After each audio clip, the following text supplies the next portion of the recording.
How do you grow your YouTube channel with a limited amount of time? During this video, we're going to find out how. All right, hello, welcome to Photography TV. We're a site that's designed to educate, entertain, and inspire you around photography. But we also like to put out videos that show you behind the scenes of running a YouTube channel. I thought it would be really great to just document that along the way and show you what goes into it. Well, just recently, I reached out to another seasoned YouTuber, Derrick Schommer. He actually runs a YouTube channel called Common Man Cocktails. And he started this 8 or 9 years ago and has grown it to be able to pursue it full time. In fact, that's where I found him, was on a video from video creators in which they were talking with other YouTubers that went full time. That's where I found him. And I wanted to talk with him and ask him to, mentor me and give me advice on growing a YouTube channel, starting from scratch and growing it to the point where he was able to pursue it full time. And during my first conversation with him tonight, I asked him the question about what should I do to get the most YouTube growth with a limited amount of time, because I'm still working full time. I only have a little bit of time each night to work on it. And this point of this video is to take you behind the scenes in our mentor conversation and let you hear his response to the question. So let's turn it over to that point in the conversation. What I'm focused on is, all right, what am I doing to grow that watch time? What am I doing to grow the views? All that good stuff. So I guess the question I have for you at this point, if you were back in my shoes, which is full-time job, young kids, the time I have to devote to this is typically 8 p.m. to about midnight, 5 days a week is about what I do. So call it 15 to 20 hours a week is what I put into it. What is the best and most effective use of my time from your perspective? Well, that's the key. I'm trying to figure out what I wouldn't want to do is tell you what I did, because it might not necessarily have been the best. Sure. I could tell you some of the pitfalls I ran into, even over the last couple of years. My goal was to produce, let's see, for 8 years, I produced 5 episodes a week. So, and my wife helped with some of the edits, but it still left me doing a lot of the work. It takes a long time. It takes a long time. And the more effort I wanted to put into it, the cooler things looked and the more proud I was of it, but it took 3 or 4 times longer. Amen. And so then you have to balance, okay, how many videos should I do? Like, do I do 3 videos really well, or do I do 5 videos okay? And my original approach was, let's just do 5 videos because I don't know what's going to work. Shotgun approach. I do a cocktail show. I don't know. Like, there are certain cocktails I might hit. Other ones are just going to die. So if I throw 5 up against the wall and 1 successful, I win. But there's a lot of times you're throwing 5 up against the wall and none of them are successful. And then the next week, none of them are successful. But you just spent all that time. Sure. So one of the things I wish I would have done a little bit more is a little bit more deeper research into what could have potentially more success. That's good.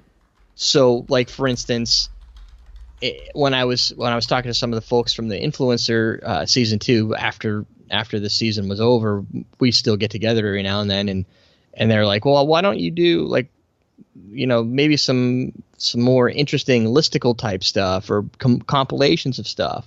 So I created a video that was called 6 Easy Vodka Cocktails, and that video has right now 6 Easy Vodka Cocktails. Let's see. I've been doing this a lot. So I've got gin cocktails. 6 Easy Vodka Cocktails has 46,000 views. That video is 5 minutes and 26 seconds. It required me to build absolutely no cocktails, and I never pulled out fruits or anything. So my normal cocktail would take 20 minutes to do, probably an hour to edit. Yep. And I might see, at the time, let's say at the time this was launching, 7,800 views, right? So I did something that took a quarter of the time, not even, and it has 46,000 views. Wow. All because I did, and I've always avoided this like the plague, but I didn't want to do the BuzzFeed thing. I didn't want to 6 easy vodka cocktails to learn and master. You want to do this, but it works. That's good. First off, my viewers, the subscribers, were interested because they've never seen anything like that on the channel. And then then they kind of came in and they consumed the content 3 or 4 times what they normally would. So say 3,000, 4,000 views. That watch time pushes up the rank. So all of a sudden I'm ranking for easy vodka cocktail, right? Not 6 easy ones. Nobody's searching for, who's searching for 6 specifically, right? But easy vodka cocktail. That's vodka's huge. I didn't want to do vodka because it was so boring, right? I basically chose a business decision. This isn't fun for me, but at the same time, vodka's big, listicles are big, people want to learn stuff, maybe it'll work. And then the big key was I just did it. I didn't think about it any more than that. I said, maybe this will work. Let's go film, right?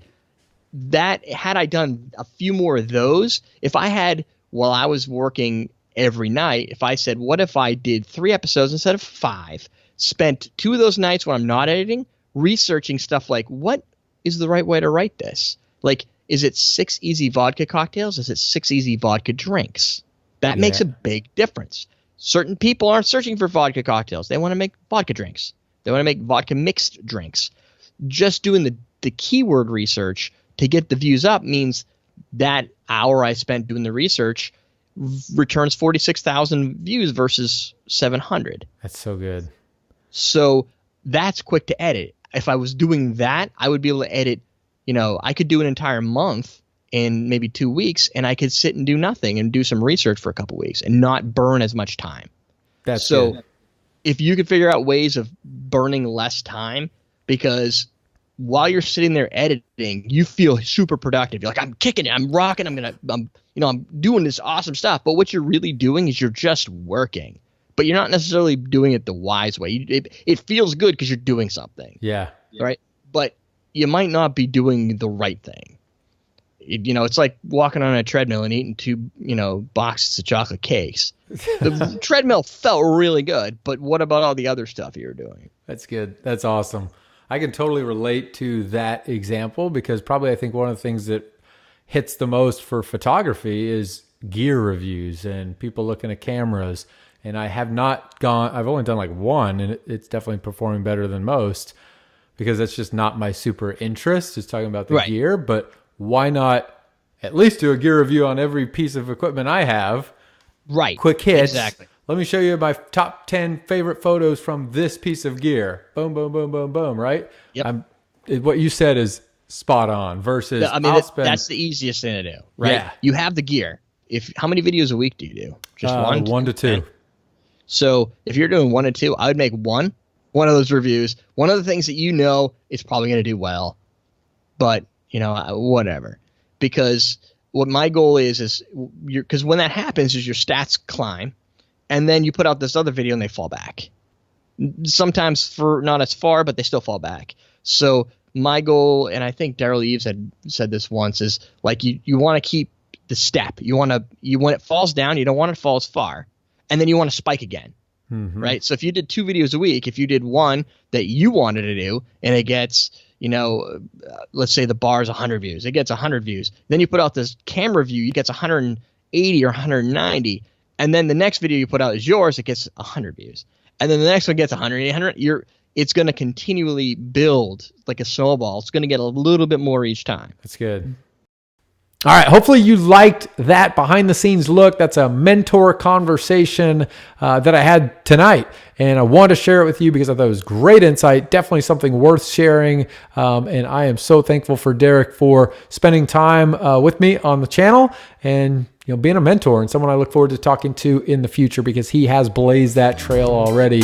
I will link up, here's Photography TV and Common Man Cocktails, his channel and our channel. Subscribe to us, follow along. Thanks for watching. I hope you enjoyed this documentary episode of behind the scenes of starting a YouTube channel, Photography TV.